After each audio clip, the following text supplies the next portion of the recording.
Project चलेगा 5 साल तक चलेगा। फर्स्ट ईयर में सर इसमें सिर्फ अवेयरनेस जनरेशन और कैपेसिटी बिल्डिंग रहेगी।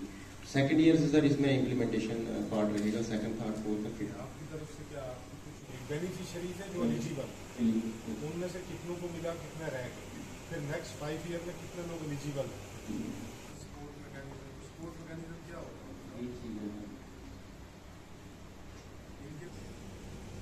अब जब हमने सर्वे करवाया तो सर्वे में भैया वो वहाँ पे रजिस्टर्ड ही नहीं, तो बस खड़ी वाला जो डेटा है उसको आप ऑर्गेनाइज करो।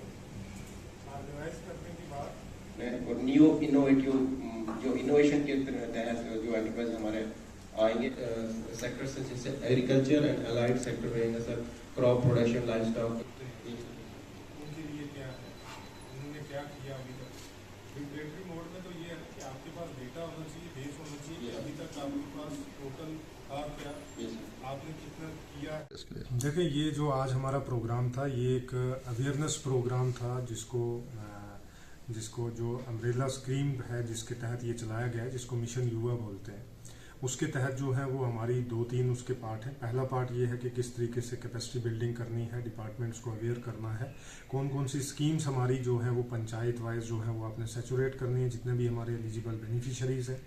दूसरा इसमें पार्ट रहेगा कि हमारा जो डेटा कंपाइलेशन है कि कितनों को बेनिफिट जो है वो मिला है, कितने उसमें अभी एलिजिबल बेनिफिशरी जो है वो अभी लेफ्ट आउट है, मतलब छूटे हुए हैं, जिनको हमने दोबारा से अवेयर करके उनको भी इस एम्बिट में लाना है, सो दैट कि हम जो ये मिशन युवा है इसके तहत जो है जितनी भी स्कीम्स हमारी हैं, चाहे नई भी आएंगी कुछ, उसके बाद जो पहले वाली अभी चल भी जो रही हैं, और खासकर सेंट्रली स्पॉन्सर्ड स्कीम्स का जो एम रहेगा कि किस तरीके से उनको पंचायत लेवल पे जो है वो सैचुरेट किया जाए among the all eligible beneficiaries. तो ये पायलट प्रोजेक्ट है? अभी पायलट नहीं, पहले से प्रोजेक्ट है। इसमें बेसिकली क्या है कि जो उसके पैरामीटर्स हैं, उन पैरामीटर्स के जो हमारे ऑफिसर हैं जो ग्राउंड पे काम करेंगे उनको अवेयर किया जाएगा, उनको ट्रेनिंग दी जाएगी, फिर वो जो है वो लेवल पे जाके स्कीम को समझ के सो दैट के बेनिफिशियरी जो है वो among all the eligible beneficiaries जो है वो यूनिफॉर्मली दिया जाए, कोई छूटे ना।